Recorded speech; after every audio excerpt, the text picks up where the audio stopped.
मैं सीधा सवाल पूछ लेता हूं कि क्या लक्ष्मण यादव सपाई है? तो अपने चेहरे से जो जाहिर है छिपाएं कैसे और उनकी मर्जी के मुताबिक नजर आए कैसे। अब सपाई जैसा शब्द सुनने में बड़ा अजीब लगता है, लेकिन चलता है।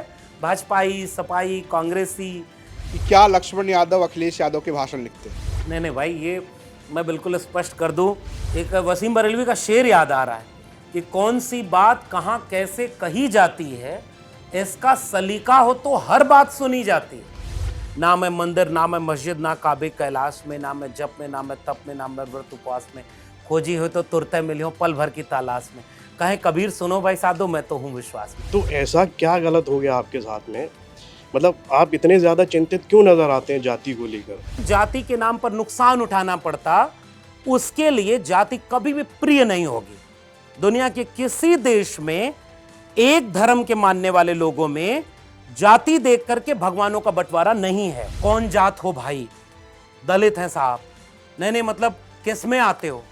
आपके नारों में आते हैं, चुनावी वादों में आते हैं। इस समाजवाद का क्या करेगा समाज, जिसमें पिछड़ा, दलित, आदिवासी, अल्पसंख्यक सिर्फ इसलिए है कि वो वोट में तब्दील किया जा सके, और समाज के तौर पर हिंदू अपने आप को समाजवादी पार्टी से अलग देखने लगता है। अगर पिछड़ा, दलित, हिंदू होता तो ये सवाल नहीं होता। लेकिन एक बात आपने कही कि ओबीसी और दलित हिंदू कहाँ हैं, तो कैसे आप ये डिफाइन कर देते हैं या कैसे एक लाइन खींच देते हैं कि ओबीसी या दलित हिंदू नहीं है? पोथी पढ़ पढ़ जग मुआ, पंडित भया न कोय, और ढाई आखर प्रेम का, पढ़े सो पंडित हो। मेरे लहजे में जी हजूरी न था, इससे ज्यादा मेरा कसूर न था।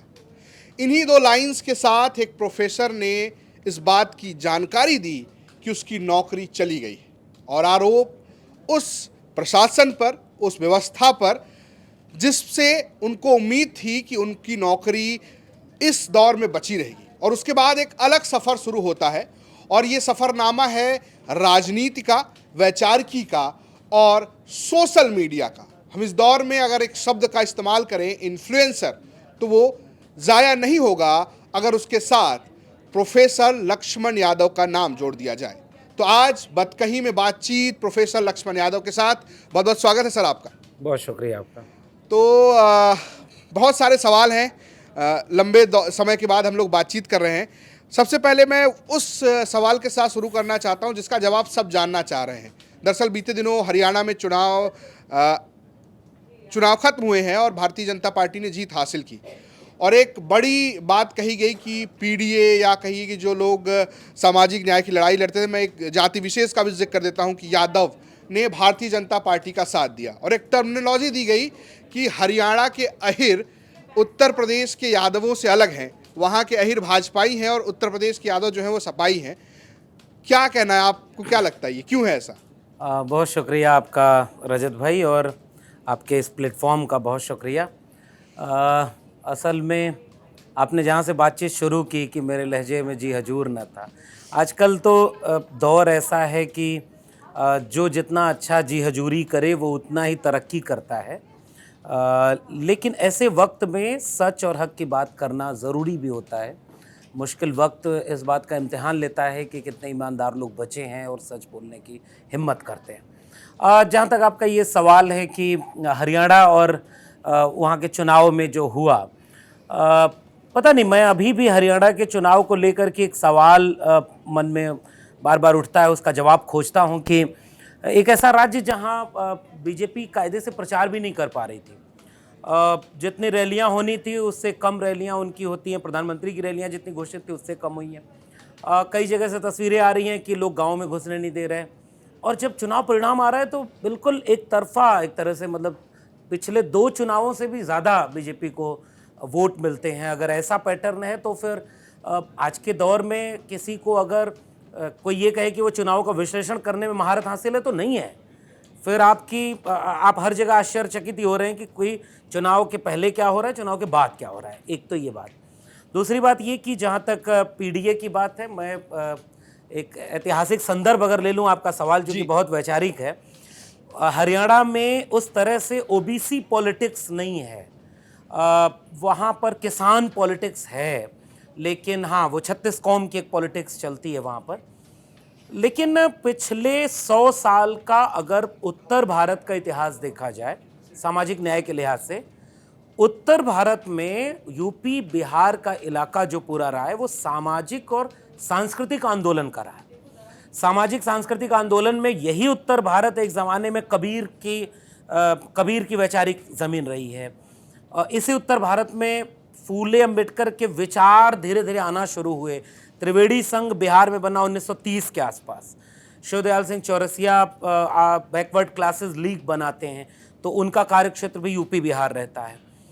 बाद में अर्जक संघ बनता है। समाजवादी आंदोलनों का लगभग एक शताब्दी का इतिहास रहा है। इन आंदोलनों ने सामाजिक और सांस्कृतिक रूप से उत्तर भारत के इन दो राज्यों को वैचारिक रूप से एक वैकल्पिक राजनीति दी। उसे आप समाजवादी राजनीति कह सकते हैं, उसे आप सामाजिक न्याय की राजनीति कह सकते हैं। इसके चलते आप देखेंगे मंडल आंदोलन का ये केंद्र रहा, समाजवादी आंदोलनों का ये केंद्र रहा। जेपी आंदोलन भी बिहार और यूपी में सबसे प्रभावशाली ढंग से रहा। हरियाणा में एक फर्क ये रहा कि आंदोलन सांस्कृतिक और सामाजिक रूप से हरियाणा में नहीं रहा। आर्थिक सवाल के लिहाज से देखें तो यूपी और बिहार में ओबीसी के पास उतनी जमीनें या उतनी क्षमता नहीं रही। हरियाणा में आप देखेंगे कि वो जो पूरी यादव बेल्ट है, हिवार बेल्ट जी, उसमें एक जमाने में राजाओं का परिवार रहा। कई मतलब आज भी वो लोग राव अपने आगे लगाते हैं, राव इंद्रजीत सिंह, और लंबी विरासत रही है। जमीन का मालिकाना हक बहुत ज्यादा रहा, आर्थिक संसाधन बहुत ज्यादा रहे। तो सामाजिक हैसियत उस आर्थिक हैसियत से ऐसी जुड़ी कि वो पिछड़ापन, कोट अनकोट पिछड़ापन, वो हरियाणा में नहीं झेला। इन किसान जातियों ने खास करके, वहाँ दलितों ने झेला अलग तरह से। तो उनका सोशल कल्चरल बैकग्राउंड वो नहीं रहा और आर्थिक आधार पर वो बिल्कुल अलहदा है। तो उनका फिर राजनीतिक चयन भी उसी हिसाब से अलग है। एक आखिरी में एक चीज़ जोड़ दूं कि जब मंडल कमीशन बन रहा था, आकार ले रहा था, उसकी बीपी मंडल के नेतृत्व में उसकी बैठकें हो रही थी जहाँ से आंकड़े जुटाए जा रहे थे कि पिछड़ापन का आधार क्या होना चाहिए। हरियाणा के यादवों, इंक्लूडिंग यादवों ने, ओबीसी ने कहा कि भाई हम किससे पिछड़े हैं, कौन है जो हमारे साथ भेदभाव करेगा, क्योंकि वो आर्थिक रूप से सक्षम थे, राजघरानों से ताल्लुक था उनका। दक्षिण में जो ओबीसी की तमाम जातियां हैं वो राजघरानों से ताल्लुक उनका रहा है। तो ये दो तीन सामाजिक, सांस्कृतिक और आर्थिक वजह हैं जिसकी वजह से राजनीतिक व्यवहार में अंतर दिखता है। इसलिए आप देखेंगे कि वो जो ओबीसी बेल्ट है, जो किसान बेल्ट है, किसान आंदोलन का प्रभाव जैसे ही कम हुआ वहाँ बीजेपी जीतती है। उसकी वजह यही है कि वहाँ सामाजिक और सांस्कृतिक आंदोलन का अंतर दिखता है। यूपी बिहार में आप देखेंगे कि आज भी भारतीय जनता पार्टी के लिए जड़ माना मुश्किल है, हालांकि उत्तर प्रदेश के राजनीतिक समीकरण अलग हो गए, इसलिए यह चीज़ें। जी, ये तो वो ट्रेंडिंग सवाल है जो इस वक्त सबके जुबान पे, इसलिए मैंने सबसे पहले पूछ लिया। लेकिन बहुत सारे सवाल आपको लेकर भी इस वक्त चर्चा में हैं। जो दर्शक नहीं जानते हैं उनको बता दूं कि आप डीयू के जाकिर हुसैन कॉलेज में प्रोफेसर थे, फिर आपकी नौकरी गई और वो सोशल मीडिया पे खूब चर्चा में रहे। उसके बाद जिस काम को आपने अपनाया उसको लेकर बहुत सारे सवाल हैं। मैं सीधा सवाल पूछ लेता हूं कि क्या लक्ष्मण यादव सपाई है? मैं अगर इसका जवाब दूं एक लाइन में तो होना ये चाहिए कि मैं ख्याल से समाजवादी हूँ, जो एक विचार है। और समाजवादी पार्टी एक पार्टी है जो उस विचार को आगे बढ़ाने की कोशिश कर रही है। उसके पास उस विचार का एक रिश्ता है, एक इतिहास है। इस रिश्ते से अगर आप कहेंगे तो वो जो समाजवादी विचार है, जो अम्बेडकरवादी विचार है, और आज की तारीख में जहाँ समाजवादी पार्टी है अम्बेडकर और लोहिया को मिलाकर जो पीडीए की बात करती, वो वही बात है जिसकी बात हम पिछले कई वर्षों से सामाजिक आंदोलनों में करते रहे, अपने लिखने में, अपने पढ़ने में, अपने बोलने में करते रहे। तो एक रिश्ता अपने आप बन जाता है कि जैसी दुनिया आप बनाना चाहते हैं वैसी दुनिया कोई राजनीतिक दल भी बनाना चाह रहा हो तो, और राजनीति के बिना कुछ होता नहीं। मतलब डॉक्टर राम मनोहर लोहिया कहा करते थे कि अगर अच्छे लोग राजनीति में नहीं आते हैं तो वो बुरे लोगों की राजनीति के शिकार होते हैं। तो हमने ये चुना कि जब मैं प्रोफेसर था, मैं दिल्ली विश्वविद्यालय में तकरीबन 1.5 दशक प्रोफेसर रहा, इलाहाबाद यूनिवर्सिटी का गोल्ड मेडलिस्ट रहा, अपने बैच का टॉपर रहा, तब शायद कभी ये सोचा नहीं था कि कोई राजनीतिक भूमिका मेरी होगी। पहले ही दिल्ली आया तो यूपीएससी की तैयारी करना चाह रहा था और किया भी, 1-2 अटेम्प्ट दिया, और उसके बाद फिर उसी समय चूंकि नौकरी लग गई, पीएचडी में एडमिशन हो गया, तो 2-3 चीज़ें एक साथ आ गई। और आप अपनी पीढ़ी के पहले होते हैं अपने पिछले पूरे कई 100 सालों के इतिहास में, जो घर की दहलीज छोड़ करके कलम और किताब हाथ में लेकर के बाहर निकल गया, तो उसके पास उम्मीदों, सपनों और हसरतों के बोझ भी होते हैं और जिम्मेदारियों के भी बहुत होते हैं। तो जैसे ही कोई पहली नौकरी मिलती है, आप उसे छोड़ने की स्थिति में नहीं होती। तो बनना भले ही आप आईएएस चाह रहे हो, लेकिन अगर आपको प्रोफेसर की नौकरी मिल रही है तो आप उसे छोड़ने की स्थिति में नहीं है, क्योंकि आप जब दिल्ली आए हैं तो आपको ये कह के भेजा गया कि जब तक कोचिंग हो जाए यूपीएससी की तब तक दिल्ली रह लो, महंगा शहर है, महीने का इतना खर्चा नहीं दे सकते। लेकिन उसी बीच अगर जेआरएफ हो गया, पीएचडी में एडमिशन, फिर नौकरी मिल गई, फिर थोड़ा सफ़र बदल गया, मुझे अपने क्लासरूम में अच्छा लगने लगा। मुझे लगा कि बाद में बहुत सारे दोस्त धीरे धीरे ज्वाइन करते गए, यूपीएससी में गए। आज भी मैं ये कहता हूँ कि मेरे मन में कोई कसक नहीं है कि मैं डीएम नहीं बन पाया, क्योंकि आज कई बार मुझे लगता है कि मेरे कुछ दोस्तों ने जो डीएम हैं, एसडीएम हैं, पुलिस में हैं, वो जो नहीं बोल पाते, वो बोलने के लिए हमसे कहते हैं कि आप हमारे हिस्से की बात बोल सकते हैं, आप बिना डरे ये बात कह सकते हैं। इसलिए प्रोफेसर होने के प्रोफेशन में ये गुंजाइश थी कि अपने चेहरे से जो जाहिर है छिपाएं कैसे और उनकी मर्जी के मुताबिक नज़र आएं कैसे। तो वहाँ किसी की मर्जी के मुताबिक नहीं नज़र आना था। इसलिए 1.5 दशक का वो प्रोफेशन बहुत रीढ़ बनाने वाला प्रोफेशन रहा। दिल्ली विश्वविद्यालय हो, चाहे मेरा अपना कॉलेज जाकिर हुसैन कॉलेज रहा हो, आज भी मुझे अपने कॉलेज से मोहब्बत है, उस कैंपस से मोहब्बत है। उन कैंपसों ने हम जैसे लोगों को बनाया है। हाँ, इसलिए वो बर्बाद जब होते हैं तो बुरा भी लगता है, इसलिए बोलते हैं। और मैंने जो किताब लिखी प्रोफेसर की डायरी, हो सकता था आगे आपका जवाब आता, लेकिन मैं अपने से बोल दे रहा हूँ। वो किताब केवल इसी बनने और बिगड़ने के बीच की कहानी कहती है। तो आज मैं जहाँ हूँ, मैं इन विश्वविद्यालयों की वजह से हूँ। बहुत सारे लोग ये बात नहीं समझते कि कलम और किताब की अहमियत क्या है। मैं उस बात का एक दस्तावेज की तरह हूँ कि बचपन जिसका खेत खलिहान गाय भैंस के आगे पीछे बीता, उसका चारा काटते, खेत में काम करते, उसके हाथ में परिवार वालों की ताकत की बदौलत, संविधान और मंडल कमीशन की ताकत की बदौलत जब कलम और किताब आई तो आज हम जहाँ हैं वहाँ पहुँच गए। तो एक सफ़र है जो आगे भी चल रहा है। उस सफ़र का एक विचार है जो समाजवाद है, अम्बेडकरवाद है, संविधान है। अब सपाई जैसा शब्द सुनने में बड़ा अजीब लगता है, लेकिन चलता है। भाजपाई, सपाई, कांग्रेसी, आम आदमी पार्टी वालों के लिए बड़ा ख़राब लगता है, आप ये टाइप का लोग उसे कहते हैं। तो उस भाषा में कहें तो वही है, लेकिन विचार मेरा नो डाउट नहीं। इसका एक अगला सवाल भी है। जब आप गूगल करते हैं तो लक्ष्मण यादव के नाम पे कई सारी खबरें छपी होती हैं कि राष्ट्रीय प्रवक्ता का पद मिलने वाला है समाजवादी पार्टी में। आजमगढ़ में घर पर विवाह के बाद जो समारोह होता है तो अखिलेश यादव वहाँ आ रहे हैं, तस्वीरें हैं, आपके सोशल मीडिया से भी वो तस्वीरें हैं। इसलिए ये सवाल उठता है कि क्या कोई पद मिल रहा है? हाँ, मुझे लग रहा है रजत भाई, पद बहुत बड़ी चीज़ नहीं है, पद तो आते जाते हैं। हाँ, जो विचार था, जो समाजवाद का विचार था, जो सपना हमने देखा, जो अपने इतिहास में दिल्ली विश्वविद्यालय में रहते, जाकिर हुसैन में पढ़ाते, अनगिनत किताबों को पढ़ते, दोस्तों से बातचीत करते, आप एक विचार बनाते हैं। आप अपने जहन में खाका खींचते हैं कि दुनिया कैसे यहाँ तक पहुँची है, इस दुनिया को कैसा होना चाहिए, उसका रास्ता क्या है। इस सफ़र में हमने वो रास्ता पाया कि वो रास्ता फूले, अंबेडकर, पेरियार, गांधी, भगत सिंह, इन सब के, लोहिया, मंडल, इसके रास्ते एक खूबसूरत दुनिया बनाने का एक रास्ता बनता है, जिसका पिछला इतिहास बुद्ध, कबीर, रैदास से जुड़ता है, नानक, बुल्ले शाह से जुड़ता है। इस इतिहास से जब हम वाकिफ हुए तो हमें यह लगा कि समाजवाद, अम्बेडकरवाद, इसे क्लब कर लें तो सामाजिक न्याय, ये वो विचार है जो इंसान को इंसान के बराबर बनाता है, खूबसूरत दुनिया बनाना चाहता है। ये एक विचार है, और इस विचार से जब आप प्रोफेसर की नौकरी आप किसी छीन लेंगे तो वो और क्या करेगा। अब तक मैंने 40 इंटरव्यू दिए होंगे, हालांकि बिहार में मेरा परमानेंट अपॉइंटमेंट हो भी गया था, वहाँ मैं नहीं गया, मुझे लगा दिल्ली रहेंगे, अच्छे विश्वविद्यालय में पढ़ेंगे, लेकिन आपके चुनने से तो आप कुछ होता नहीं। अगर आप गृह मंत्री के बेटे हैं तो आप चुन सकते हैं कि आप बीसीसीआई के चेयरमैन होंगे कि आईसीसी के, लेकिन अगर आप किसी किसान परिवार के बच्चे हैं, पहली पीढ़ी के हैं, तो आपके पास चुनने का अधिकार बहुत कम होगा।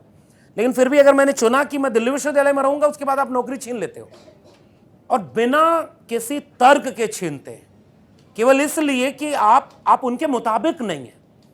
फिर जब आप किसी से उसका सपना छीन लेते हैं तो फिर तो वो अपने मन की करेगा।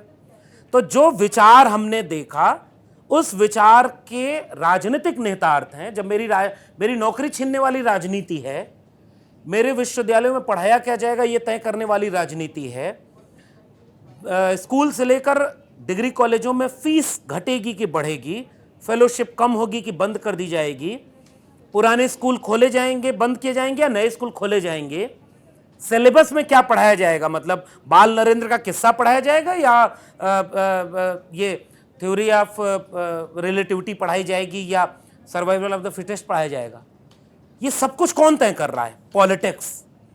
तो क्यों ना हम पॉलिटिक्स को तय करें।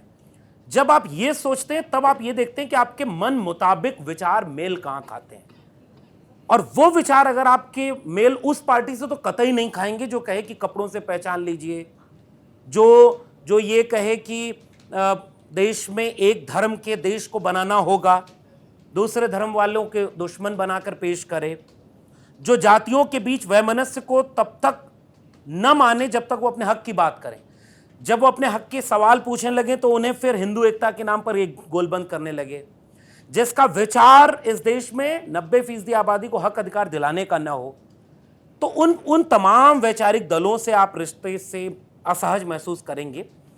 वैचारिक रूप से फिर आप उस दल के करीब जाएंगे जहां आपका विचार मेल खाता है, पॉइंट नंबर 1। और पॉइंट नंबर 2 ये है कि हड़बड़ी में आप चाहते हैं जब कोई पद मिल जाए, आपको ये बना दिया जाए, आपको वो बना दिया जाए, फिर आप समझौता करते हैं। मुझे लग रहा है कि मैं दिल्ली विश्वविद्यालय का प्रोफेसर रहा और आज ठीक ठाक लोग जानते हैं, पता नहीं एक सांसद विधायक को जितने लोग जानते होंगे उससे कम तो शायद नहीं जानते होंगे, ज़्यादा का मैं दावा नहीं करूँगा। फिर अभी वो कोई हड़बड़ी भी नहीं है, इसलिए विचारों का मेल मेरे लिए बड़ी बात थी, और वो विचारों का मेल जिस दल से होता है उसे मैं स्वीकार करता हूँ, उसे कोई गुरेज नहीं है मुझे। उस विचारों के सफ़र पे एक बेहतर दुनिया बनाने के लिए ये काम जारी रहेगा। फिलहाल कोई पद मेरे पास नहीं है, लेकिन फिर भी मुझे लग रहा है कि एक सपना है, एक ख्वाब है जिससे मैं आगे बढ़ रहा हूँ। जी। चूँकि सवाल ऐसे थे जो पार्टी दल से जुड़े हुए थे, एक और सवाल बड़ी चर्चा में रहता है और ये बीते दिनों खूब पूछा गया हुआ सवाल है सोशल मीडिया पे कि क्या लक्ष्मण यादव अखिलेश यादव के भाषण लिखते हैं? नहीं भाई, ये मैं बिल्कुल स्पष्ट कर दूं, अखिलेश यादव जैसे नेता सक्षम हैं, उनके पास एक तीव्र कुशल मेधा है, और मैं ये बात कहूं क्या, मतलब जनता जानती है ये बात। अखिलेश यादव की लड़ाई किस नेता से है? जिस नेता की जुबान ऐसी है जिस पर आप शर्मिंदा हो सकते हैं, गर्व नहीं कर सकते। उत्तर प्रदेश के मुख्यमंत्री की भाषा पर, केवल मैं भाषा पर बात कर रहा हूं और किसी चीज पर नहीं, भाषा को लेकर के कोई भी गौरवान्वित नहीं हो सकता। एक योगी की भाषा में जो मृदुता होनी चाहिए, संयम, मतलब हमारे हिंदू धर्म, कथित तौर पे जिसे आप हिंदू धर्म कहते हैं, उसमें यह है कि काम क्रोध लोभ मोह अहंकार से आप ऊपर उठ जाते हैं, तब आप एक सन्यासी बनते हैं, तब आप योगी बनते हैं, क्रोध नहीं होगा। और उत्तर प्रदेश के मुख्यमंत्री केवल क्रोध में ही रहते हैं, उनका स्थायी भाव है क्रोध। उस नेता के सामने जो नेता है वो मुस्कुराकर जवाब देता हो, वो विट और ह्यूमर में बात करता हो, वो बहुत संयम से अपनी बात कहने का हुनर जैसे आता हो, सदन से लेकर सड़क तक उसे पता है कि कौन सी बात, एक वसीम बरेलवी का शेर याद आ रहा है कि कौन सी बात कहां कैसे कही जाती है, इसका सलीका हो तो हर बात सुनी जाती है। तो जिस नेता के पास ये सलीका है, इतने विपरीत नकारात्मक वक्त में भी जिस नेता ने आज तक एक विवादित शब्द नहीं बोला हो, उस अखिलेश यादव का भाषण लिखना हमारे जैसे लोगों का मतलब ही नहीं निकलता। वो सक्षम है, उनकी मेधा बहुत कुशाग्र है, वो खुद से तैयारी करते हैं, वो अपना भाषण लिखते हैं।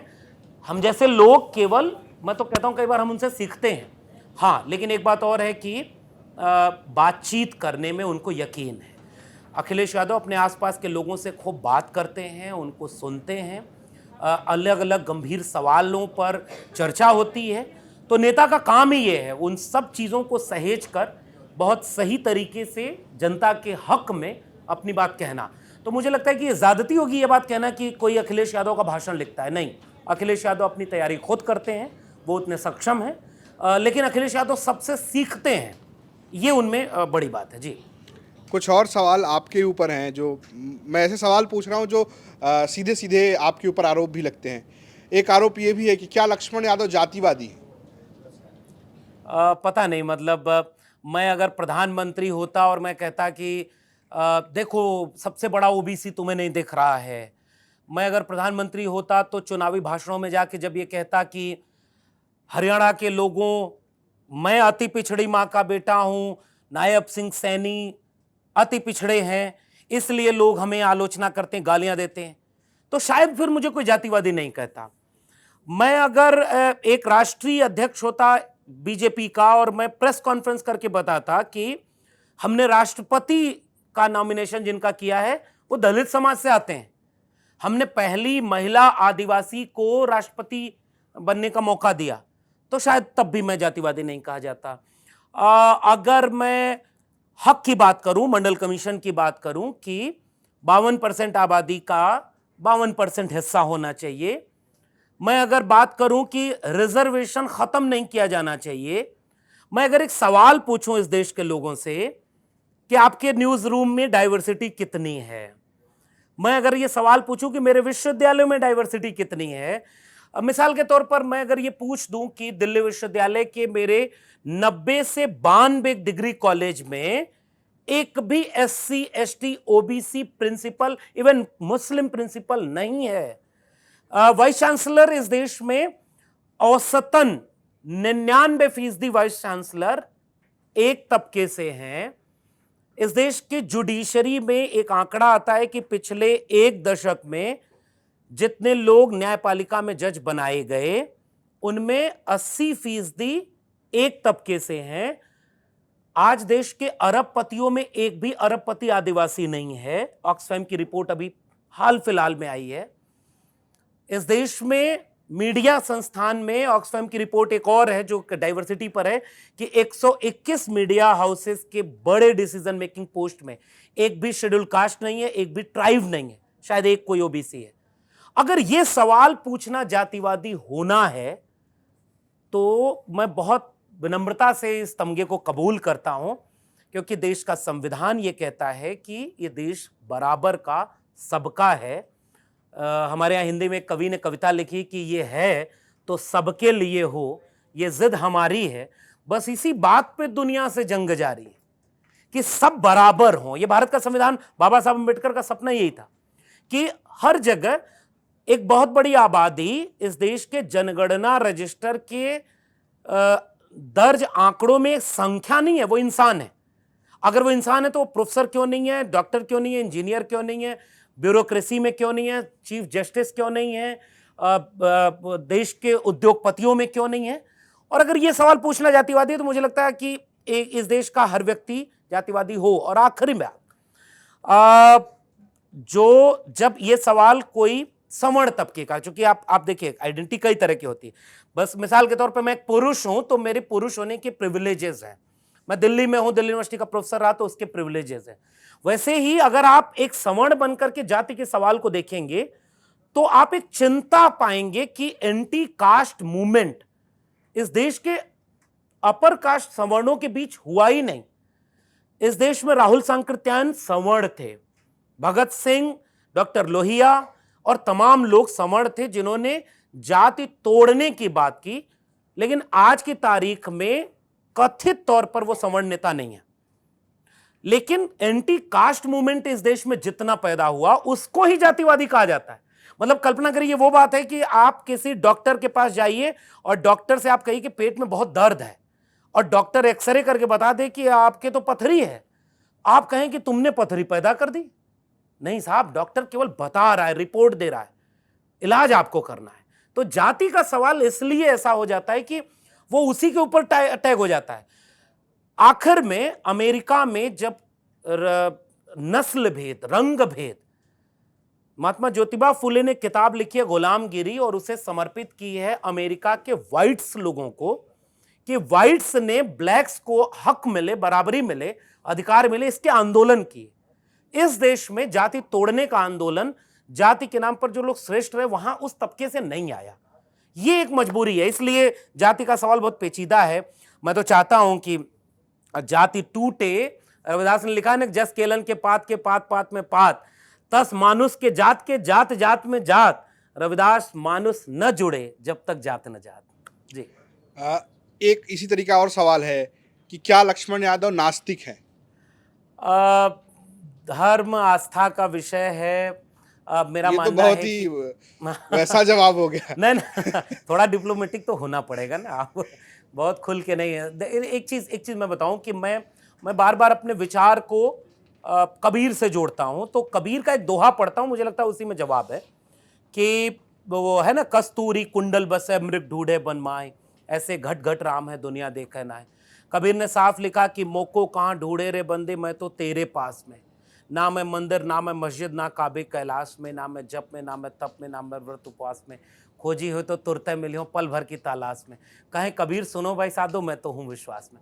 मुझे लगता है कि कोई भी कुदरत में कोई ऐसी ताकत है अगर, तो वो इंसान को इंसान से बराबर बनाती है। वो आपके दिल में है, आप उसे मानते हैं, आप इसे आस्तिक कह लें तो कह लें। बाकी और किसी इस तरह की ताकत में मेरा यकीन नहीं है। लेकिन कोई अपना धर्म माने, अपने इबादत करे, मुझे उससे ऐतराज भी नहीं है।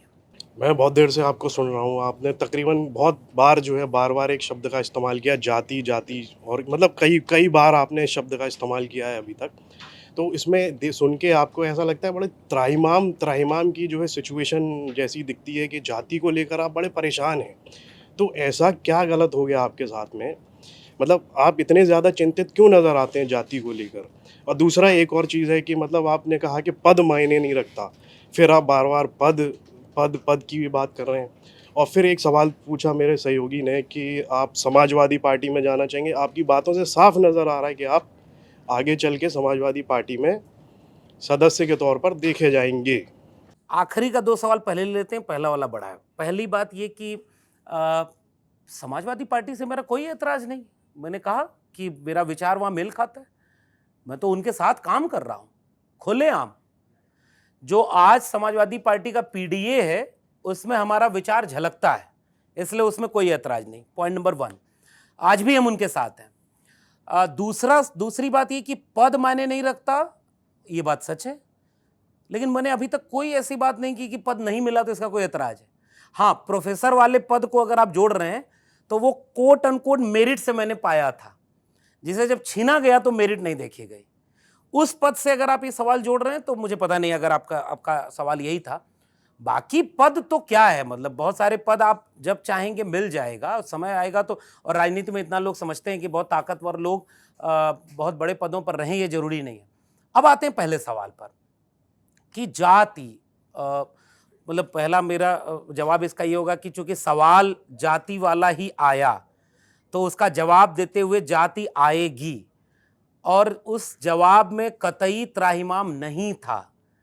मतलब मुझे नहीं पता कि जाति को लेकर के एक शब्द भी मेरा ये रहा हो कि मुझे जाति से परहेज है या जाति कोई बुरी चीज है।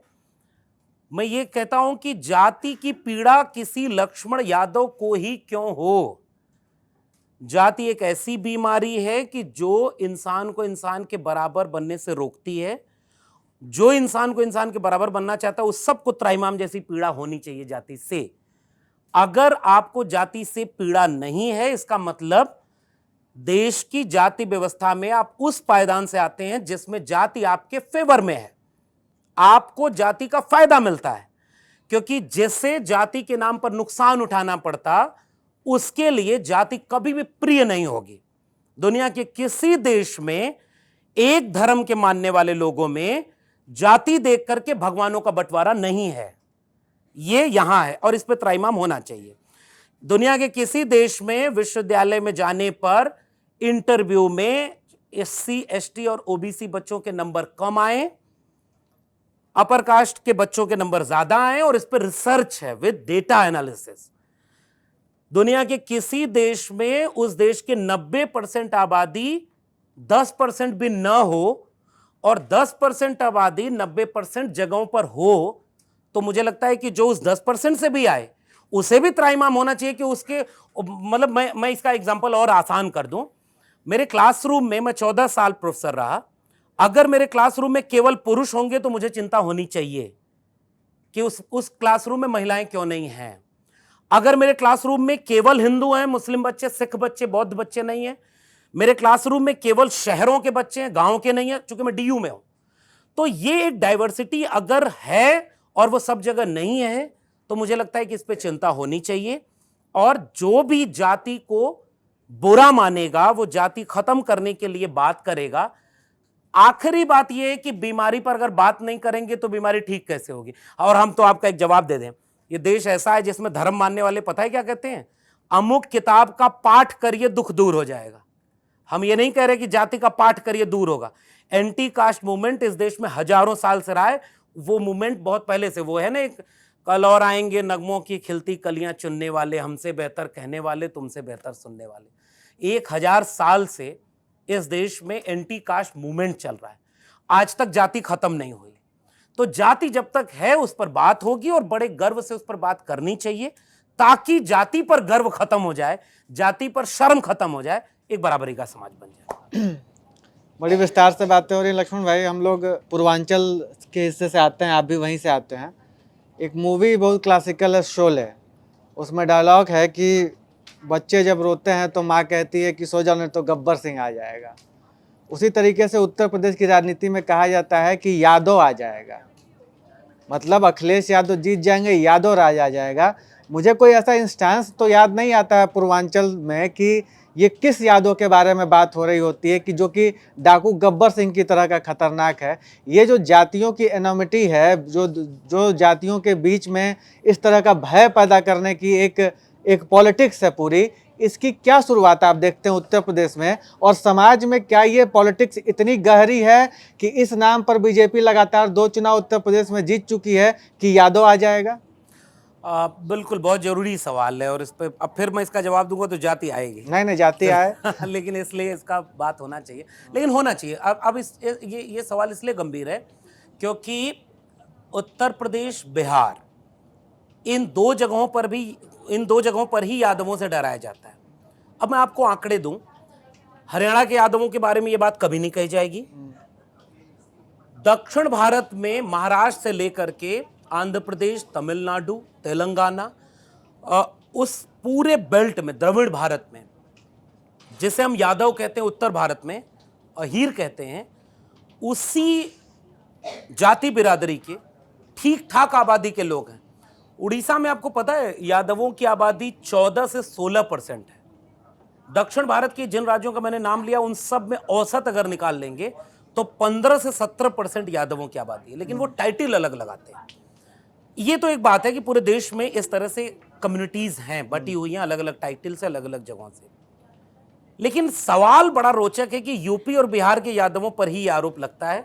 इसका जवाब मैंने शुरू वाले सवाल में दिया था, क्योंकि उत्तर प्रदेश और बिहार के यादव समाजवादी आंदोलन, कर्पूरी ठाकुर, जगदेव बाबू, रामस्वरूप वर्मा, मंडल कांशीराम, और उसके बाद 2 नेताओं का बड़ा रोल, लालू प्रसाद यादव, मुलायम सिंह यादव, जो चौधरी चरण सिंह की विरासत से निकले लोग थे, किसान आंदोलन से निकले लोग थे, जिनके पास एक विचार था कि समाज में बराबरी होनी चाहिए। उस बराबरी के लिए लड़ने वाली आवाज उठाने का काम किया इन जातियों ने। तो जो लड़ता है, 2-3 तरीके होते हैं उससे आपको लड़ने के। पहला तरीका यह है कि आपसे अगर लड़ने वाला कमजोर है, सवाल पूछने वाला कमजोर है, तो उसे मिटा दो, वो सवाल ही नहीं पूछेगा। अगर आप उसे मिटाने में सक्षम नहीं है तो उसे पहले उपेक्षित कर दो, उसके सवालों का कोई मतलब नहीं। लेकिन वो भी आप नहीं कर पा रहे हैं तो आखिर में सवाल पूछने वाले को ही हास्यास्पद बना दो, उसे विलन बना दो। ओबीसी का पूरा मूवमेंट, समाजवाद की पूरी लड़ाई लड़ने में ओबीसी की कुछ जातियां मजबूत रहीं, संख्या में ज्यादा रहीं, तो उनकी जिम्मेदारी ज्यादा रही। ओबीसी की पूरे आंदोलन, मंडल आंदोलन में ये सारी लड़ाइयां इन जातियों ने लड़ी जिनकी जिम्मेदारी भी थी लड़ना। तो जो लड़ करके लोगों को गोलबंद करे उसे ही चुनौती बना के उसके घर में दुश्मन बना दो, ये सबसे आसान काम था। अब यहां चूक क्या हुई, घर के भीतर ही दुश्मन पैदा कर दिया गया। इस बात को इस समाज के लोग समझने में थोड़े नाकाम हो गए, कुछ गलतियां इनकी तरफ से हुई। वो जब कोई तोड़ रहा है आपको, बटेंगे तो कटेंगे, मतलब कटेंगे तो मैं नहीं जाऊंगा, मुझे ये बात बोलने में भी बड़ा अजीब लगता है कि कोई कैसे किसी को काटेगा, मतलब बहुत आपत्तिजनक है। मैं भाषा विज्ञान का विद्यार्थी रहा हूँ। हाँ, हालांकि देश के प्रधानमंत्री बोलते हैं कि बटेंगे, तो बटा हुआ है समाज। उस बंटवारे को जो जोड़ा, जिसने लड़ाई लड़ी, मंडल की लड़ाई लड़ी, आरक्षण की लड़ाई लड़ी, संविधान की लड़ाई लड़ी, सांप्रदायिकता के खिलाफ लड़ाई लड़ी।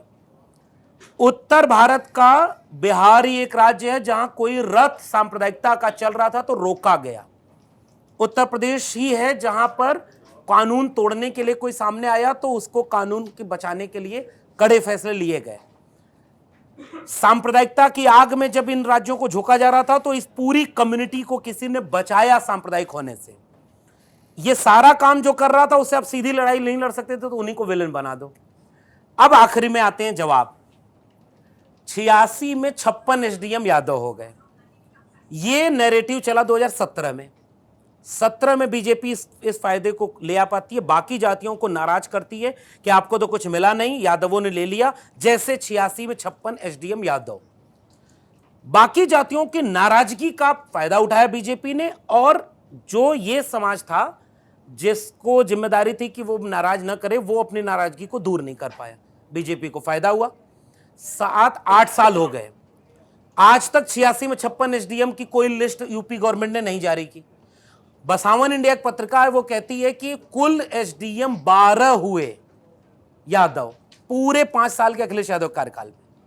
यानी आंकड़े नहीं है, वो झूठ चल गया और आज तक चलता है। आज भी बीजेपी के बड़े बड़े प्रवक्ता बोल देते हैं अकेले यादव एसडीएम हो रहे थे। आज उत्तर प्रदेश के मुख्यमंत्री की जाति के डीएम, एसपी सबसे ज्यादा उत्तर प्रदेश में है। मीडिया में कोई खबर कभी नहीं चली कि योगी का ठाकुरवाद। 2 पत्रकार उत्तर प्रदेश के, 2 पत्रकारों ने ठाकुरवाद पर पोस्ट लिख दी कि मुख्यमंत्री के कार्यालय से लेकर सचिवालय और जिला चलाने वाले डीएम, एसपी कितने ठाकुर हैं। दोनों पे मुकदमा हो गया। सुप्रीम कोर्ट ने रोका कि पत्रकार को आलोचना करने से नहीं रोक सकते।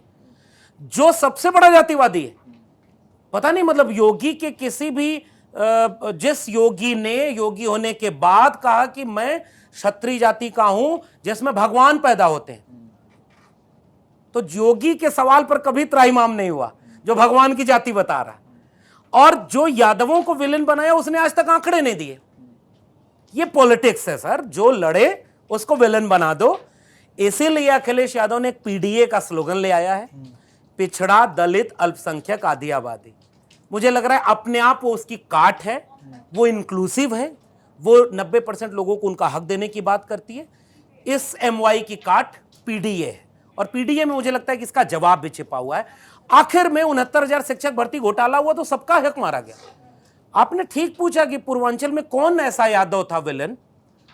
जितना बड़ा कोई यादव का नाम लेंगे पूर्वांचल के विलन का, उससे बड़ा नाम किसी ठाकुर का आ जाएगा, और आज वो एमएलसी होगा कि पुलिस कस्टडी में होगा या पुलिस प्रोटेक्शन में होगा, पूर्वांचल के लोग अच्छे से जानते हैं। तो ये पॉलिटिक्स है, क्लियर पॉलिटिक्स है।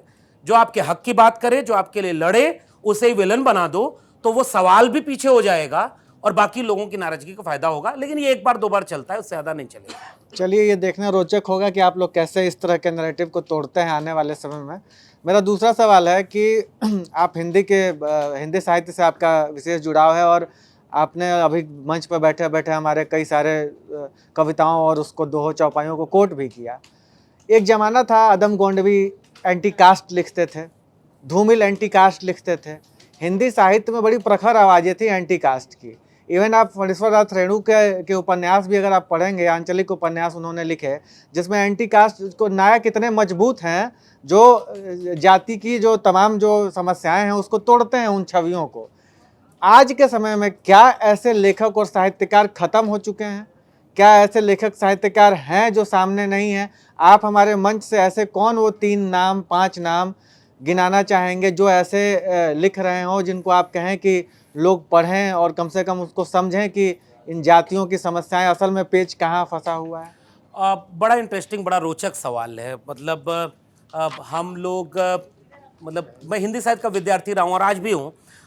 हम लोगों के हिंदी साहित्य में मेरी किताब जब हिंदी की दुनिया की 50,000 किताबों की श्रृंखला में गई, पिछले कई दशकों में मुझे नहीं पता कि कोई किताब हिंदी भाषा में आई हो 5-7 महीनों में वो 50,000 का आंकड़ा छू ले। पता नहीं मतलब उसको किस रूप में हिंदी साहित्य वालों ने लिया, क्या लिया, वो उसकी भी एक पॉलिटिक्स है। लेकिन हमने ये देखा कि अगर आप अच्छा लिखते हैं तो आपको पढ़ने वाले हैं, बशर्ते कि अगर प्रोफेसर की डायरी कोई पढ़ रहा था तो उसे ये महसूस हुआ कि उसके हिस्से का भी दुख, दर्द, सवाल उस किताब में है तो वो पढ़ा। अब लेकिन हिंदी की किताबें 1000, 2000, 5000 भी बिक जाए तो बड़ी बात होती है। ये चिंता है मुझे बतौर हिंदी के पाठक होने की।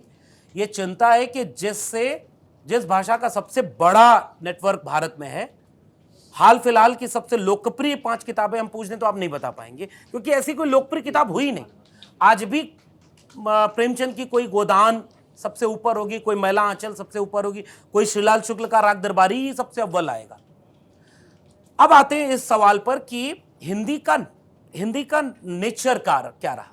अभी रजत भाई ने पूछा ना जब कि आप आस्तिक हैं कि नास्तिक हैं, तो मुझे अहमद फराज का एक शेर याद आ रहा था कि बंदगी हमने छोड़ दी फराज, क्या करें लोग जब खुदा हो जाए।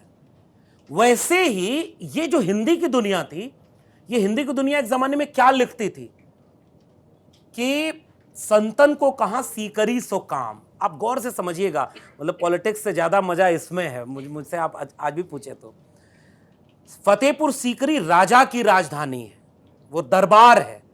और उस समय का हिंदी का कवि क्या लिखता है कि संतन को कहां सीकरी सो काम, आवत जात पनहिया टूटी बिसर गयो हरि नाम, और जाको मुख देखत दुख उपजे ताको करब पड़ी प्रणाम। राजा से उसका ताल्लुक ये वाला था, वो राजा से दरबारी बन के नहीं। हाँ, हिंदी की कविता जो दरबारी रही वो कभी हिंदी के मस्तक पर नहीं रही। दरबारी कवियों को, चारण और भाट कवियों को हिंदी ने अपने माथे का तिलक कभी नहीं बनाया। हिंदी ने अपने माथे का तिलक बनाया तो किसी कबीर दास को, जिसके विद्रोह ने समाज को एक दिशा दिखाई। वहां एंटी कास्ट भी है, वहां इंसान को इंसान के बराबर समझने का दावा है कि ऐसा चाहूं राज में जहां मिले सबन को अन्न, छोट बड़ो सम सम बसे रविदास रहे प्रसन्न। ये हिंदी के लोग हैं। अगर आप भोजपुरी, अवधी, राजस्थानी, ब्रज को हिंदी मानते हैं तो हिंदी का तेवर ये रहा है, विद्रोह का तेवर रहा है, सत्ता के सामने झुकने का नहीं रहा। सांच कहो तो मारन धावे, झूठे जगपतियाना संतो मानुस तन बौराना। बाद के दिनों में भी हिंदी प्रगतिशील रही। निराला ने कविताएं लिखी तो विद्रोह की कविताएं लिखी। वेद कुल खुल जाए वो सूरत हमारे दिल में है, और देश को मिल जाए जो पूंजी तुम्हारे मिल में है। क्या मतलब, ये हिंदी है। प्रेमचंद हिंदी का विद्रोही तेवर वाला एक रचनाकार है, जिसके गोदान का चरित्र विद्रोह करता है। वहां भी आपको कास्ट का सवाल मिलेगा, क्योंकि कफन का एक चरित्र कैसे जाति का है, जिसको मैं बोल भी नहीं सकता, वरना उस तेवर में आप, क्योंकि इस पे गाली बना दी गई। ये हिंदी का मिजाज रहा है। हिंदी में जाति तोड़ने के लिए कविताएं लिखी गई, रचनाएं लिखी गई, लेकिन धीरे धीरे हिंदी में जातिवाद कैसे घुस गया पता ही नहीं चला। अपने लोगों की जाति देखकर उसका पुरस्कार करो, उसकी समीक्षा लिखो, उसकी पत्रिकाओं पर लेख छपवाओ, उनको सम्मान दो। हिंदी इस चक्रव्यूह में फंस गई। आज साहित्य अकादमी कहां खड़ी है, आज एनबीटी कहां खड़ी है। अब मैं इस पर कोई टिप्पणी करूंगा तो विवाद हो जाएगा, लेकिन आज सच बात यह कि वहां कोई विद्रोह अब नहीं बचा।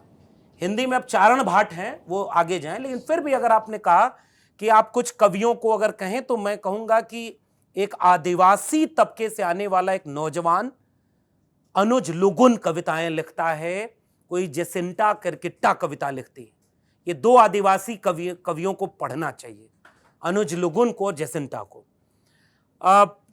2 नौजवान साथी हमारे दोस्त हैं, विराग वैभव, पराग पावन, शानदार कविताएं लिखते हैं।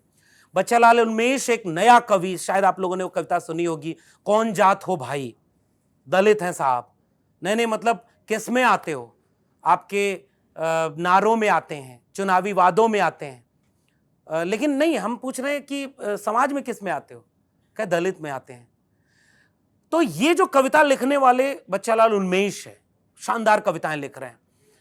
ऐसे तमाम लोगों को मुझे लगता है नए दौर में पढ़ा जाना चाहिए, जो बहुत शानदार कविताएं लिख रहे हैं, बहुत शानदार काम कर रहे हैं। और मैं आज भी कह रहा हूं कि विद्रोह, anti establishment, progressive thought process वो हिंदी का या किसी भी लिटरेचर का कोर रहा है, और रेड़ू की परंपरा में आज भी लोग लिख रहे हैं, उससे जुड़ना चाहिए। जी प्रोफेसर साहब, बहुत अच्छी बातचीत चल रही थी, लेकिन मैं दूसरे ट्रैक पर लेकर आने के लिए माफ़ी चाहूँगा आपको कि मसला ये है कि आप समाजवाद को लेकर जिस तरह की आप अपनी राय रख रहे हैं, अखिलेश यादव को लेकर जिस तरह की राय रख रहे हैं, उसी के आसपास का मेरा सवाल है। दरअसल जब MY समीकरण को लेकर लगा कि ये काम नहीं कर सकता है, चूंकि MY समीकरण जो हमेशा से रहा है वो बिहार का रहा, जहां कहा गया कि घोड़ा यादव का चलाते मुसलमान है टमटम में। तो खैर, तो वो जब यूपी आता है तो वो फॉर्मूला काम नहीं करता है, तो ये पीडीए समाजवादी पार्टी ने पीडीए डिस्कवर किया। लेकिन मसला ये होता है कि उस पीडीए में आप कहते हैं पिछड़ा है, दलित है, अल्पसंख्यक है, लेकिन उसमें हिंदू नहीं है, हिंदू की आवाज़ नहीं है उसमें। जब बहराइच में घटना होती है तो एक लड़के को सिर्फ इसलिए 20 गोलियां दाग दी जाती हैं, जितना मैंने पढ़ा है मीडिया रिपोर्ट में कि 20 गोलियां उसको मारी गई हैं, इसलिए कि वो एक झंडा उतार देता है, उसको खींच के ले जाते हैं घर के अंदर और गोली मार देते हैं। अखिलेश यादव, समाजवादी पार्टी, उनके सोशल मीडिया हैंडल पर भी लिखा हुआ है सोशलिस्ट लीडर ऑफ इंडिया। तो मेरा यह कहना है कि उनके ट्विटर हैंडल से राम गोपाल मिश्रा के लिए कोई शब्द नहीं आता है। एक सामूहिक बयान तब आता है जब नेपाल भागते हुए 2 आरोपियों को गोली मारी जाती है कि बहराइच में एनकाउंटर नहीं हो रहे, हत्याएं हो रही हैं।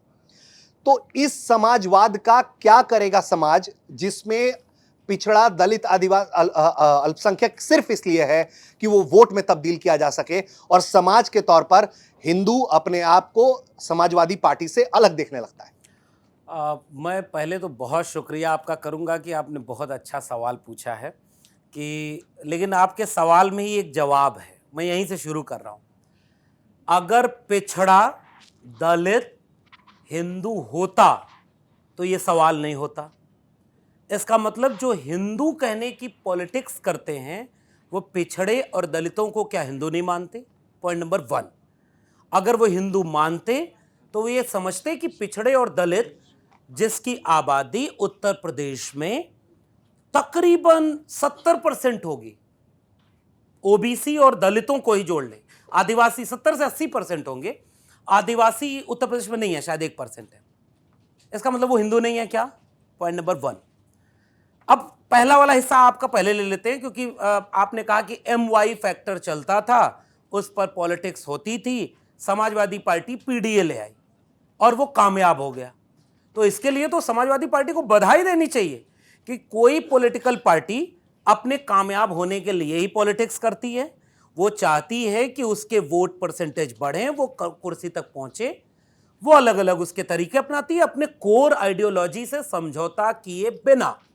अगर समाजवादी पार्टी की core ideology doctor Ambedkar, doctor Lohia को मिलाकर एक समाजवादी, अंबेडकरवादी, संविधानवादी समाज बनाने की है, तो पीडीए उस फार्मूले का नाम है जो उस विचार को समाज तक ले जाएगा। वो फार्मूला कामयाब हो गया। उत्तर प्रदेश, जिसमें भारतीय जनता पार्टी 2014 के चुनाव में 75 सीटें जीतती है, वहां से उसकी सरकार बनती है। उत्तर प्रदेश, जहां 2019 के चुनाव में 65 सीटें जीतती है समाजवादी पार्टी, भारतीय जनता पार्टी, उसी उत्तर प्रदेश में जब सब कुछ उनके पक्ष में था, एक अकेला सब पर भारी था, 400 पार का नारा था, बीजेपी अकेले 300 पार जाने वाली थी, उसी उत्तर प्रदेश में पीडीए ने, अखिलेश यादव की समाजवादी पार्टी ने उस बीजेपी के रथ को रोक दिया और अयोध्या हार गई बीजेपी। मतलब मैं इसको कैसे कहूं आपसे, मतलब ये वाक्य आप सोचिए कि जिस हिंदू की पॉलिटिक्स पिछले 3 दशक से बीजेपी ने किया, उस Hindu politics, quote and quote Hindu politics, क्योंकि पालमपुर अधिवेशन के पहले तक राम मंदिर का मसला भारतीय जनता पार्टी का मसला नहीं था, वो विश्व हिंदू परिषद का मसला था।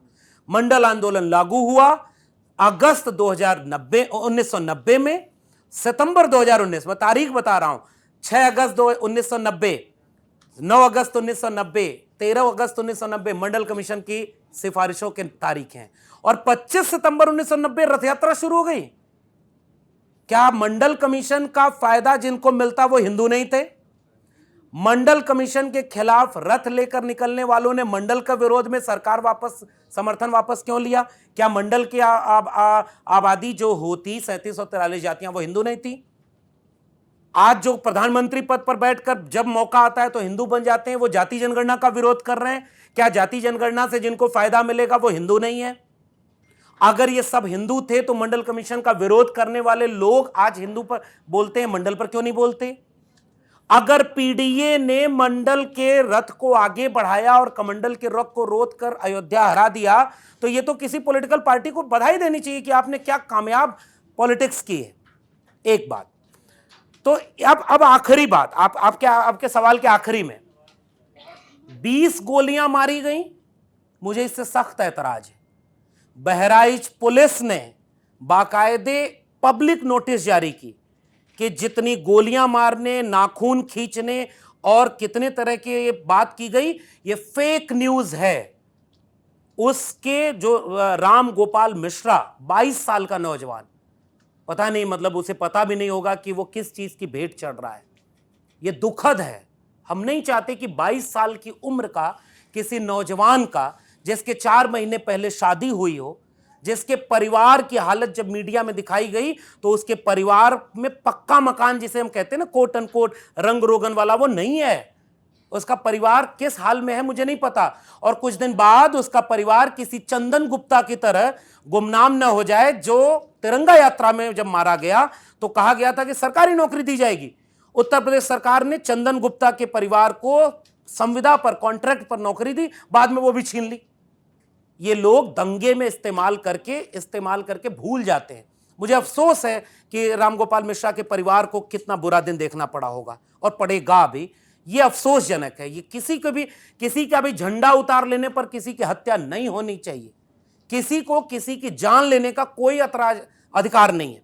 देश में कानून का शासन है, लेकिन क्या दैनिक मतलब पता नहीं उसका नाम आपके मीडिया प्लेटफॉर्म पर लेना उचित है या नहीं, एक पत्रकार ने एक स्टिंग ऑपरेशन करके बताया कि 2 लोग जो दंगे में शामिल हैं, वो दोनों कह रहे हैं कि पुलिस ने 2 घंटे का समय दिया था कि जो करना है कर लो, महाराजगंज का इलाका तुम फूंक दिए होते, लेकिन पुलिस ने धोखा दे दिया। न्याय कहां है साहब? अब तो न्याय की जो प्रतीक जो लेडी थी उसकी आंख से पट्टी भी हटा दी गई। उस चीफ जस्टिस ऑफ इंडिया के द्वारा, जिसने इस देश में फैसला लेते समय कहा कि हम भगवान को याद कर रहे थे जब राम मंदिर पर फैसला दे रहे थे, क्या यह न्याय निष्पक्ष है? क्या चीफ जस्टिस ऑफ इंडिया यह बयान दे जब वो राम मंदिर का फैसला लिखने वाले कमेटी में शामिल हैं? कौन सवाल पूछेगा इस देश में? आप क्योंकि संख्या में ज्यादा है, आपकी आबादी 80% है, तो संविधान कहां है फिर आप कहिए ना कि मुसलमानों को इस देश में कोई हक नहीं है, उनके बारे में कोई बात नहीं होगी। आपको चिंता हिंदुओं की है। मैं जानना चाहता हूं कि चीफ जस्टिस ऑफ इंडिया ये कैसे बोल सकते हैं? कभी आपने टीवी डिबेट देखी? अभी बोला जिसने राम मंदिर का फैसला सुनाया वो राज्यसभा में किस पार्टी की तरफ से गए? रंजन गोगोई जी। कितना जो चीफ जस्टिस रिटायर हो रहा है, सेलेक्टेड केसेस में सेलेक्टेड सुनवाई, और उसके बाद आप नेशनल कमीशन ऑफ दिस के आप मेंबर बन जाएं। ये सब इस देश में हो रहा है। इसलिए मेरा कहना यह है कि बहराइच के मामले में अब एक और फैक्ट, भारतीय जनता पार्टी के विधायक, शायद उनका नाम है सुरेश्वर सिंह समथिंग नाम है उनका, बीजेपी के बहराइच के विधायक ने 8 लोगों पर मुकदमा दर्ज किया है कि राम गोपाल मिश्रा की जब डेड बॉडी रखी थी तो जिलाधिकारी से बात करके हम उसको दाह संस्कार की तरफ ले जा रहे थे शांति से। 8 लोग जो बीजेपी के नेता हैं वो आते हैं, उनकी गाड़ी पर हमला करते हैं, एक गोली चलती है जो बीजेपी विधायक के बेटे की बगल से गुजरती है, इसलिए कि वो हाथ में डंडे लिए हैं, जुलूस निकलता है और अगले दिन फिर हिंसा होती है। कहां है कानून का राज? और इसलिए अखिलेश यादव ने यह बात पूछा था, और ये सवाल ये है कि उपचुनाव करीब आ रहे हैं तो दंगे हो रहे हैं। हम चाहते हैं कि दंगे न हो, और दंगे में अगर बीजेपी के लोगों का नाम आएगा तो अफसोस होगा। जब रक्षक भक्षक बन जाएगा तो फिर न्याय कहां से आ पाएगा। जी प्रोफेसर साहब, मैं माइक पास कर दिया था, लेकिन मुझे फिर पूछने पे मजबूर होना पड़ रहा है कि मैं बार बार ये पूछ रहा हूं कि आप ये कह रहे हैं कि 80% हिंदू और 20% मुसलमान जो हैं उनके लिए संविधान क्या मायने नहीं रखता है, लेकिन जब बात फिर उसी डायनामिक्स में आती है, पीडीए की बात करते हैं और आप जब कहते हैं कि 70-80% जो है पिछड़ों दलित अल्पसंख्यकों की आबादी है और 20% जो है वो भारत में कथित तौर पर जो है ये फॉरवर्ड कास्ट है, जिसे कहा जाता है कथित तौर पर कोट अनकोट। तो मेरा ये सवाल है कि फिर उनका उस 20% का कोई अधिकार नहीं है, मतलब पीडीए के सारे अधिकार मायने रखते हैं, तो इस पीडीए में मिश्रा जो है वो गायब है, उसके अधिकार नगण्य है। बहुत अच्छा सवाल, मैं फिर से बधाई दूंगा, और मैं चाहता हूं कि आप माइक और बार बार लेते रहें। असल में होता यह है कि इस देश में फेमिनिस्ट मूवमेंट, जैसे हमारे देश में ना एजुकेशन सिस्टम पता नहीं क्या बनाता है, मुझे नहीं पता, उस पर फिर कभी बात करेंगे। डिग्रियां होती हैं, डिग्रियां भी कई बार ओरिजिनल होती है, फेक होती है, इसलिए डिग्रियों पर ही पूरा एजुकेशन सिस्टम टिक गया है। वरना इस देश में हम अपने नागरिकों को यह सिखाते कि गैर बराबरी के समय किसका पक्ष लेना होता है। पॉइंट नंबर 1, मिसाल के तौर पर फेमिनिस्ट मूवमेंट से इस देश को सीखना चाहिए कि जब इस देश की महिलाओं ने दुनिया भर में, पहले फेमिनिस्ट मूवमेंट उन देशों में भी आया जिन्होंने मॉडर्निटी का कॉन्सेप्ट दिया लेकिन अपने यहाँ महिलाओं को बराबरी का हक नहीं दिया, लेकिन इस देश में जब संविधान आया बाबा साहब का तो सबको बराबर का हक मिला। फेमिनिस्ट मूवमेंट ने इस देश में यह सिखाया कि जब हम बराबरी की बात करते हैं तो हम पुरुषों के विरोध में नहीं होते। हम ये चाहते हैं कि पब्लिक स्पेस जितना है उसमें आधी महिलाएं रहें, आधी आबादी रहे। न्यूज रूम से लेकर मेरे क्लासरूम तक, मेरे गांव के किसी सरकारी स्कूल से लेकर किसी देश चलाने की संस्था तक। तो फेमिनिस्ट मूवमेंट जब यह सवाल करता है कि पुरुषों ने इस देश में महिलाओं को बराबर का हक नहीं दिया, लेकिन जब महिलाओं के मूवमेंट पर बात करेंगे तो वो ये नहीं कहेगा कि पुरुषों को दुनिया से खत्म कर दो। अब तो बाद में बना कि पुरुषों का संगठन क्यों नहीं है। जेंडर सेंसिटिव सेल अगर आपकी ऑफिस में बनाई गई है तो पुरुषों के लिए तो उसमें है, वो सबके लिए है, लेकिन वो बेसिकली कि महिलाओं के साथ जो हजारों साल से एक परंपरा से गैर बराबरी का पब्लिक स्पेस रहा है, उस पब्लिक स्पेस में आप एक किसी समुदाय को बराबर ले आना चाहते हैं तो उसे प्रिविलेज देते हैं। इसलिए दो व्यवस्थाएं इस देश में ऐसी हैं, महिलाओं के ऊपर अगर कोई शोषण का आरोप लगेगा, एक महिला जाकर थाने में अगर शिकायत करती है कि अमुक पुरुष ने यह हमारे साथ गलत किया, तो सबूत महिला को नहीं देना होगा, पुरुष को देना होगा। और दूसरा मामला है SC/ST एक्ट का। यह इसलिए दोनों को बनाया गया क्योंकि हजारों साल के इतिहास में आज भी इनको हमेशा उपेक्षित किया गया, वंचित किया गया। तो जब फेमिनिस्ट मूवमेंट आया तो पुरुष अगर रोने लगे कि भाई हमारी तो बात ही नहीं हो रही, भाई आज तक आप सारे स्पेस पर आप ही रहे हो, आज भी हो, तो वो जब महिलाएं अपनी बराबरी की बात करती हैं तो उसमें पुरुष के हक की बात नहीं कहती, वो कहती है कि हमें बराबर का स्पेस चाहिए। 12 बजे रात को एक लड़की, वो दूरबीन लगाकर अपराधी जो घूम गए, बाहर हो गए उत्तर प्रदेश से, वहां दिन दहाड़े वो हो रहा है। इस तरह से जब जाति में पीडीए की बात हो रही है तो पीडीए की बात उसके लिए हो रही है जो कहीं नहीं है। 69,000 शिक्षक भर्ती घोटाला उत्तर प्रदेश में हुआ, अपर कास्ट की सीटें दुगनी हुई, ओबीसी का रिजर्वेशन 3.86% हुआ, आबादी 60%। तो जिसका हक छीना जाएगा आपको उसके हक में खड़ा होना होगा। न्याय का तकाजा यह कहता है कि कमजोर के पक्ष में खड़े होइए, इसलिए निष्पक्ष टाइप का कुछ नहीं होता। जब मैं प्रोफेसर हुआ करता था, मैं अपनी क्लासरूम में भी कहता था, न निष्पक्ष कुछ होता है, न तटस्थ कुछ होता है। जैसे पत्रकार का फर्ज तटस्थ रहना नहीं है, सच की खबर के पक्ष में खड़ा होना है जिसे सत्ता दबाना चाहती है और जनता की खबर है। वैसे ही अगर आप एक पॉलिटिक्स कर रहे हैं, अगर अखिलेश यादव की पॉलिटिक्स पीडीए की है तो वो कह रही है, वो सवाल पूछ रही है कि वेयर इज पीडीए। वो उत्तर प्रदेश में कितने जिलों में डीएमओ हैं, कितने एसपी हैं, सरकारी स्कूल में कितने वो लोग नौकरी पाए हैं, ज्वाइंट सेक्रेटरी हैं, और अगर नहीं है तो मिश्रा जी की बात कहां से आएगी उसमें। वो ओवर रिप्रेजेंटेड हैं, बावजूद उसके उनको 10% ईडब्ल्यूएस आरक्षण भी मिला हुआ है। अब तो वो पूरा सब कुछ उनके पास है, लेकिन अगर आरक्षण के बाद भी इस देश में 90 ज्वाइंट सेक्रेटरी में से 3 ओबीसी हैं तो फिर पूछना पड़ेगा। इसलिए 3 चीजों को एक साथ रख के देखना चाहिए।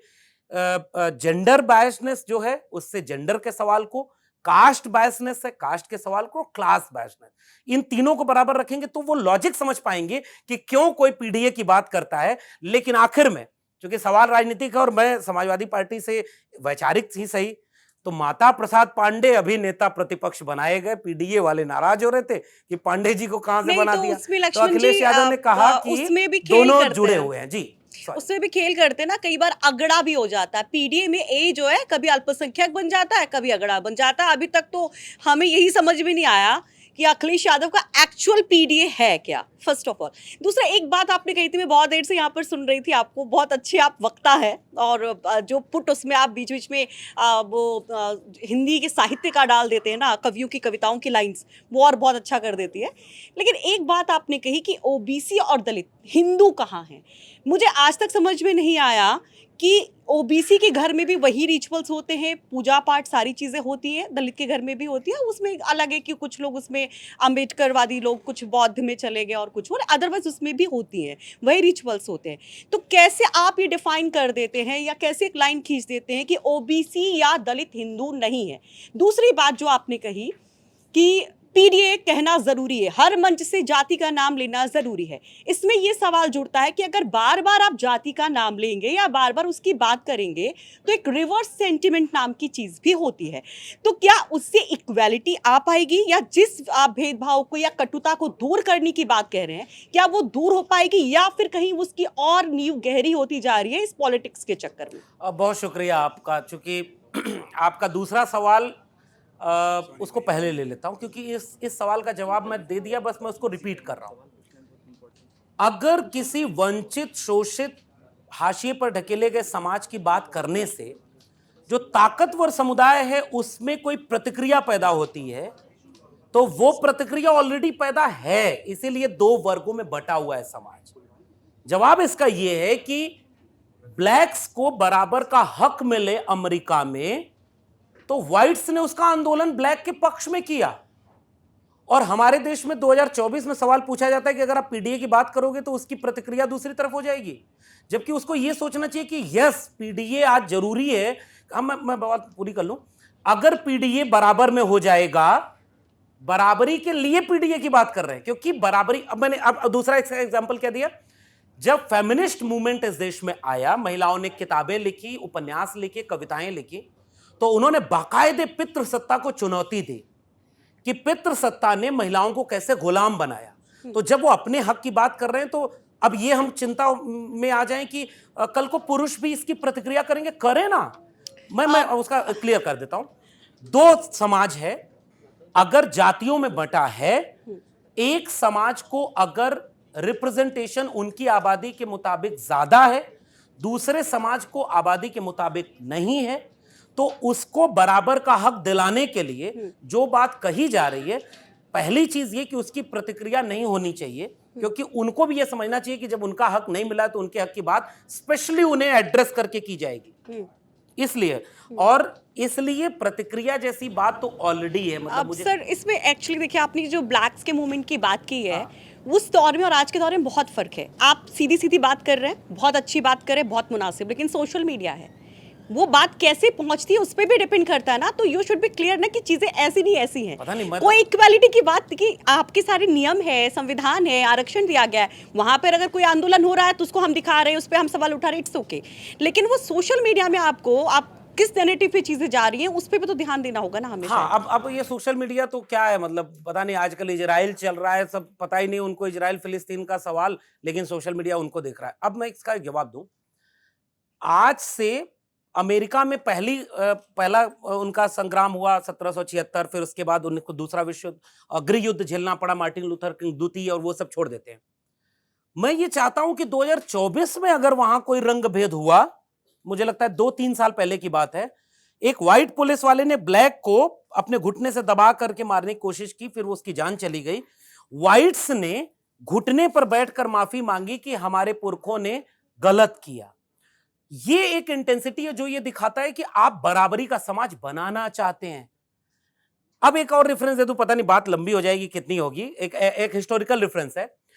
जब डॉक्टर अंबेडकर के ऊपर क्वेश्चन किया महात्मा गांधी ने, तो गांधी कहते हैं कि आप ये सेपरेट इलेक्टोरल की मांग छोड़ दीजिए, हम अपर कास्ट को ये बात समझाएंगे कि दलितों के साथ भेदभाव जो हो रहा है वो गलत है, अपने अंदर सुधार करें।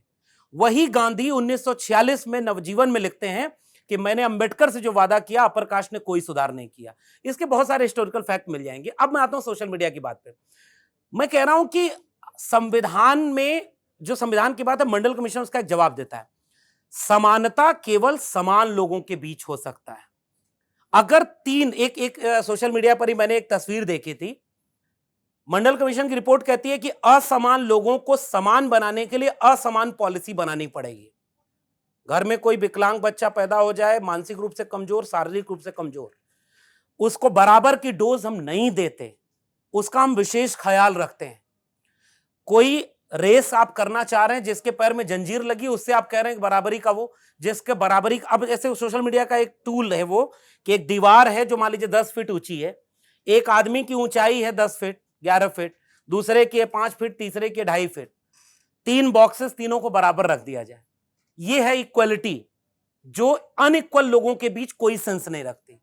अनइक्वल लोग अगर सोसाइटी में हैं तो रिजर्वेशन, डाइवर्सिटी इंडेक्स और इस तरह के पॉजिटिव डिस्क्रिमिनेशन के जितने भी फॉर्मूले इसी लॉजिक से बनाए गए, अनइक्वालिटी की वजह से जो लोग हाशिए पर पड़ गए उनको विशेष अवसर देकर के बराबर कर दो, और जब बराबर हो जाएंगे फिर वो बराबरी की बात आएगी।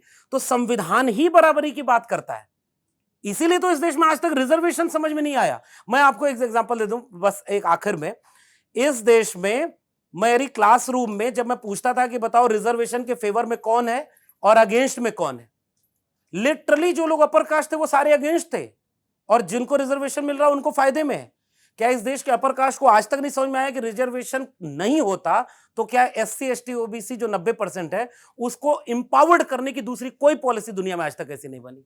हालांकि रिजर्वेशन कंप्लीट नहीं है, मंडल कमीशन कहता है वो दर्द की दवा, बीमारी का इलाज नहीं, उसके साथ आपको सोशल, कल्चरल, इकोनॉमिकल रिफॉर्म करने होते हैं जो आपने नहीं किए। इसलिए बराबरी का समाज बनाने के लिए भी कमजोर के हक में बोलना पड़ेगा, कमजोर की बात पीडीए के रूप में कहनी पड़ेगी, और वो पीडीए बार बार जब आएगा तो वो बराबरी की बात ही करेगा। मुझे लग रहा है उसमें कोई प्रतिक्रिया या गैर बराबरी नहीं होगी। ठीक है। लक्ष्मण यादव जी, दलित राजनीति को लेकर मेरा सवाल है। देश में भी दलित राजनीति पर बहुत ज्यादा विमर्श है। दलित राजनीति कहाँ खड़ा है, इसको लेकर एनडीए खेमे में भी 2 सिरे में राजनीति बटी हुई है।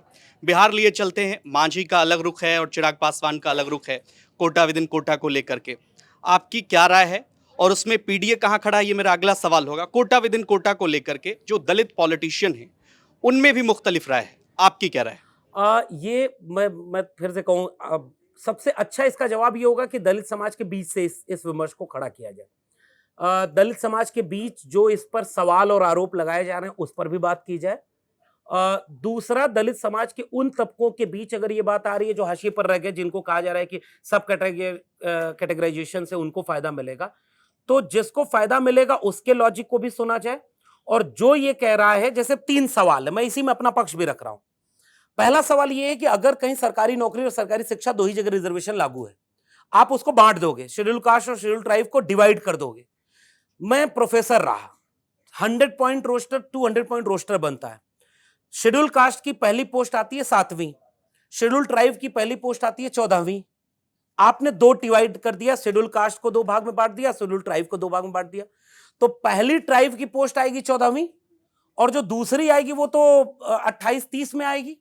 और 28-30 वाली पोस्ट भरने में कितने 100 साल लग जाएंगे। एक तो ये बात है, इसका मतलब जो कैटेगराइजेशन है वो कहीं उनके हक को कमजोर नहीं कर रहा है क्या? क्या उनकी यूनिटी को ब्रेक कर रहा है क्या?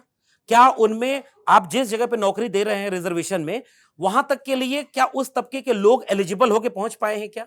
अगर पहुंच नहीं पाए, एक राजनीतिक सवाल है। हाँ। इसमें एक राजनीतिक सवाल है। मैं जानना चाहता हूं लक्ष्मण यादव से कि गैर कांग्रेसवाद से जन्मी हुई तमाम पार्टियां जो इस देश में सत्ता में रहीं और मतलब विपक्ष में भी रही, गैर कांग्रेसवाद से जन्मी पार्टियों ने दलित राजनीति को कितना तरजीह दिया? लक्ष्मण यादव अभी बता दें कि इस देश में कितने दलित चीफ मिनिस्टर हैं, और जहां पर गैर कांग्रेसवाद की सरकार रही उन लोगों ने कितने दलित चीफ मिनिस्टर इस देश को दिए? हाँ, अभी कितने दलित चीफ मिनिस्टर हैं? हाँ, दलित की ही बात करें तो इस देश में मतलब मुझे लग रहा है गैर कांग्रेसवाद से ज्यादा अहम पॉलिटिकल टर्म अगर मैं यूज करूं तो वो ये होगा कि सोशल जस्टिस की पॉलिटिक्स, समाजवाद और अंबेडकरवाद की पॉलिटिक्स 80 और 90 के बाद जब आगे आई, उसने इस देश को डेमोक्रेटाइज किया। जो अब तक हम लोग बात कर रहे थे ना बार बार की जाति पर बार बार बात आ रही है, फिर ये होगा। रजनी कोठारी एक बड़े प्रोफेसर, उन्होंने कहा कि अब मीडिया में क्या डिबेट हो रही है, राजनीति का जातिवादीकरण हो गया है। रजनी कोठारी ने कहा कि जातियों का राजनीतिकरण हुआ है। तो जब जातियों का राजनीतिकरण हुआ तो उनमें से दलित चीफ मिनिस्टर भी आए, ओबीसी भी आए, ये सारे, चाहे मायावती जी आई, मुलायम सिंह आए, लालू प्रसाद जी आए, नीतीश कुमार बाद के दिनों में, और वो धीरे धीरे आगे बढ़ रहा है। आप कह रहे हैं दलित राजनीति का भविष्य क्या होगा, मुझे लग रहा है उसका जवाब दलित समाज देगा। दलित समाज के लिए मेरा कहना यह है कि वो संविधान को बिल्कुल क्लियर मानता है। वो किसी भी ऐसी बीजेपी या आरएसएस की ताकत के साथ जो नेता चलेगा उनको अपना मसीहा नहीं मानता। जो लड़ता है, जो डॉक्टर अंबेडकर के सपनों का भारत बनाना चाहता है, संविधान बचाने के लिए क्लियर खड़ा है। वो लाग लपेट वाला नहीं कि आप टिकट वितरण में तो ऐसा टिकट दे दो जिसका फायदा बीजेपी को हो जाए, जहां सबसे बड़ा चुनाव हो वहां ऐसा निर्णय लो जिसका फायदा बीजेपी को हो जाए, और बाद में आप कहो कि देखो हम तो संविधान बचाने निकले। नहीं, क्लियर लड़ाई होगी और इसलिए समाज तय करेगा उसकी राजनीति क्या है। जी, विमर्श इतना बड़ा था, मतलब ऐसे सवाल थे जिस पे बड़ा लंबी बातचीत की जा सकती है। लक्ष्मण जी, अब समय बहुत कम है, आपके पास भी नहीं है, बस एक आखिरी गुजारिश है, चूंकि आप जो लोग जानते हैं कि आप प्रेमी व्यक्तित्व के धनी हैं, तो एक लाइन प्रेम पर सुना दीजिए हम लोगों को। अरे प्रेम तो सबको करना चाहिए। मुझे लगता है कि किसी भी समाज, सभ्य समाज की सबसे खूबसूरत बात यही होती है कि नफरत किसी भी रूप में हो वो इंसान के मूल चरित्र के खिलाफ है। हमारा मिजाज ही मोहब्बत का है। पता नहीं, मुझे उस तरह से मुझे कोई शायरी नहीं याद आ रही है, लेकिन फिर भी पोथी पढ़ पढ़ जग मुआ, पंडित भया न कोय, और ढाई आखर प्रेम का पढ़े सो पंडित हो। तो ठीक है, इसी लाइन के साथ अब हम इस बतकही के इस एपिसोड को आखिरी मोड़ पर ले चलेंगे। बहुत बहुत शुक्रिया लक्ष्मण जी, आप हमारे साथ आए, बैठे और लंबी बातचीत की। हम आपके साथ आगे भी जुड़ते रहेंगे। ये कार्यक्रम और ये बातचीत आपको कैसा लगा, एक फीडबैक ज़रूर दे दीजिए। नहीं, मुझे बहुत अच्छा लगा आप सबके सवाल, और मैं अपने सारे पत्रकार साथियों का बहुत शुक्रिया अदा करूंगा, क्योंकि उन्होंने बहुत जरूरी सवाल पूछे जिस पर बात कम होती है। इसलिए ये बातचीत बहुत शानदार है। मैं उम्मीद करता हूं कि हालांकि मैं ये भी अभी समझ नहीं पा रहा हूं कि चूंकि सवाल का दायरा बहुत बड़ा था, मेरे जवाबों से उसका कोई विजन क्लियर हो पाएगा कि नहीं मुझे नहीं पता, लेकिन बातचीत बहुत शानदार रही। तो बहुत बहुत शुक्रिया, और आप सभी दर्शकों से एक अपील कि आपको ये बातचीत कैसी लगी हमें कमेंट बॉक्स में ज़रूर बताएं, और यूपी तक को सब्सक्राइब ज़रूर करें। देखते रहे यूपी तक।